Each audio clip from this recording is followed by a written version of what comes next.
देखिए, सबसे बड़ा जो वायदा हमारे प्रदेश की जनता से था और मैं समझता हूं कि जो बहुत गहरे तक प्रभावित भी करता है वो है भ्रष्टाचार। भ्रष्टाचार कहां तक नुकसान करता है ये समझने के लिए मैं समझता हूं कि बड़े अध्ययन की जरूरत है। और भ्रष्टाचार का जो सबसे बड़ा नुकसान पहुंचता है या सबसे गहरी चोट अगर भ्रष्टाचार के कारण किसी को पहुंचती है तो वो गरीब जनता को पहुंचती है, जो गरीब लोग हैं। और इसलिए हमने प्रदेश की जनता से वायदा किया कि हम भ्रष्टाचार पर हमारी नीति ये 0 टॉलरेंस की होगी।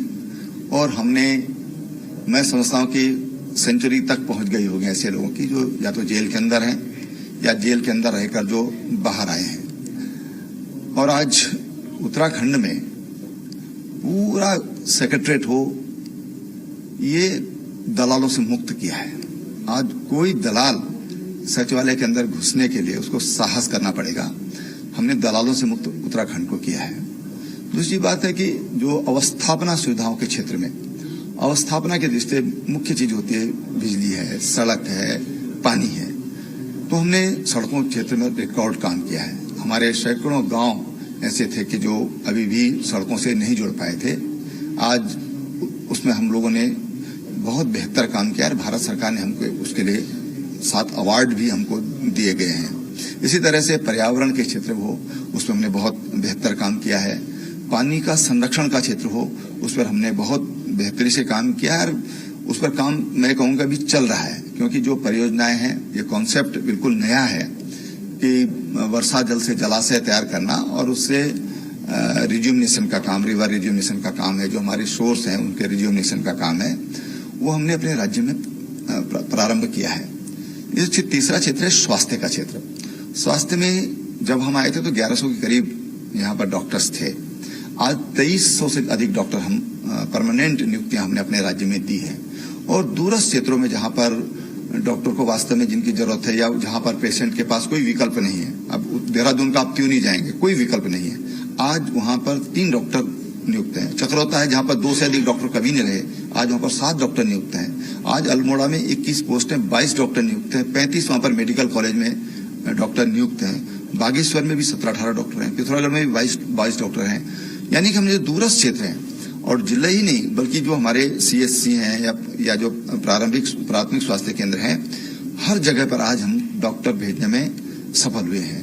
तो ये मकसद था कि दूरस्थ क्षेत्रों में जहां पर पेशेंट के पास कोई विकल्प नहीं है सिवाय कि वो नीम हकीम के पास जाए या फिर देहरादून उतरे या फिर हल्द्वानी उतरे, आज हम वहां पर डॉक्टर्स भेजने में सफल हुए हैं। वहां पर हम टेलीमेडिसिन, टेली रेडियोलॉजी के माध्यम से आज दूरस्थ क्षेत्रों में हम लोग अपने जो पब्लिक है उसको ये सेवाएं दे पा रहे हैं। तो स्वास्थ्य के क्षेत्र में एक बहुत अच्छा काम है। औषधियों की कहीं पर कोई कमी नहीं है। अटल आयुष्मान उत्तराखंड योजना जिसमें हमने 23 लाख परिवारों को उनके 5 लाख रुपए सालाना स्वास्थ्य की गारंटी दी है या स्वास्थ्य का कवरेज दिया है। गरीबों तक दाल पहुंचाने का काम किया है। हर राशन कार्ड को 2 किलो दाल सस्ते दाम पर, लगभग आधे दाम पर आज हमने राज्य में प्रारंभ किया है। जो गरीबों के बच्चे जो आंगनबाड़ी में रहते हैं उन आंगनबाड़ी केंद्रों पर बच्चों को हम खाने के साथ 2 दिन उनको दूध भी दे रहे हैं। हमने वो बच्चे जो अति कुपोषित हैं उनको हमने गोद लेने का कार्यक्रम अपने राज्य में प्रारंभ किया ताकि कुपोषण से हम लोग मुक्त हो सकें। तो हम देखें तो स्वास्थ्य का क्षेत्र हो या शिक्षा का क्षेत्र हो या अवस्थापना सुविधाओं का क्षेत्र हो या जो मैंने कहा कि पहला वायदा जो हमने प्रदेश की जनता से किया था कि हम भ्रष्टाचार मुक्त प्रदेश आपको देंगे, मैं कह सकता हूं आज 2.5 साल जब पूरा हो रहा है हमने अपने वायदों पर हम लोग खरे उतरे हैं। सर, एक बड़ा वादा था पलायन और रोजगार का, इन्वेस्टर समिट आपने की, इसके साथ ही जो फिल्म इंडस्ट्री है वो उत्तराखंड में आई। क्या लगता है कि इसके जरिए कितना फायदा मिल पाया है पलायन को रोकने में या रोजगार के लिए? देखिए, हमने पहले तो अध्ययन के लिए पलायन आयोग एवं ग्रामीण विकास एवं पलायन आयोग बनाया। केवल पलायन पर अध्ययन नहीं बल्कि गांवों का विकास कैसे हो उसको लेकर के आयोग बनाया और आयोग ने उस पर बहुत बढ़िया एक गांव में जाकर के उसका सर्वेक्षण का काम किया है और गांवों में किन कारणों से पलायन हुआ है उस पर आयोग ने अपनी रिपोर्ट दी है और आज एक गांव की रिपोर्ट तैयार हो रही है जिसमें लगभग 3 जिलों का जो अध्ययन का काम है वो पूरा भी हुआ है।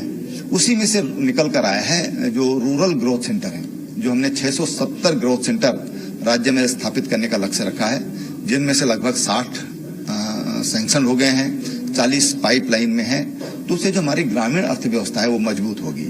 उसमें जो हमारे गांव में की जो इकोनॉमी है और जो आर्थिक गतिविधियां हैं वो उसे संचालित होंगी। लोगों में एक प्रोफेशनलिज्म आएगा, जिसका मैं राज्य में एक अभाव पाता हूं अपने नौजवानों में, कि जो एक व्यावसायिक गुण उनमें आना चाहिए वो गुण की उनमें कमी थी। तो आज जो रूरल ग्रोथ सेंटर है उसके कारण उनमें ये गुण।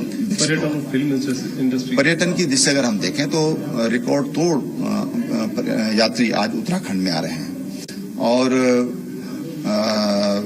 जितना पूरे साल भर में हमारे पास पर्यटक आता था, लगभग इस समय 6 साढ़े 6 महीने में 7 महीने में उससे अधिक यात्री हमारे पास पहुंचा है।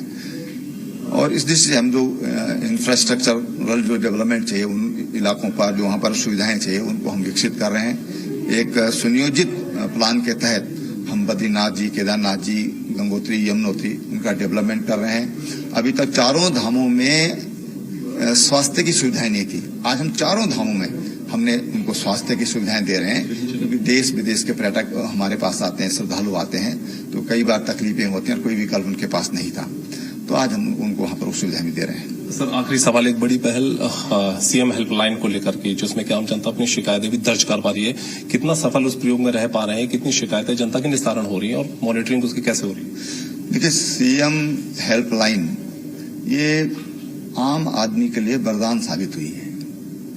कई ऐसे केसेज हैं कि जो 5-5, 7-7 साल से लटके हुए थे और उनके एक कॉल से, एक मिनट की, आधी मिनट की कॉल से उनकी समस्या का समाधान हुआ है।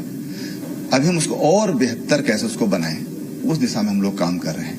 मैं समझता हूं कि सीएम हेल्पलाइन आने वाले समय में जहां लोगों का समय बचेगा वहीं लोगों की समस्याओं का समाधान करने में एक अहम भूमिका निभाएगी। भविष्य की चुनौतियां क्या हैं? देखिए, जनता की अपेक्षाएं होती हैं, आकांक्षाएं होती हैं, क्योंकि हम अभी डेवलपमेंट की ओर बढ़ रहे हैं। अभी हम विकसित नहीं हैं, अब उधर बढ़ रहे हैं। अभी हम इसलिए जनता की तमाम अपेक्षाएं हैं, सरकार से बहुत अपेक्षाएं होती हैं, लेकिन हम उसको चुनौती के रूप में स्वीकार करते हैं और तमाम जो हमारा तंत्र है, जिसको हम शासकीय तंत्र कहते हैं, उनको निर्देशित किया गया है कि आप समयबद्ध कोई काम होना चाहिए।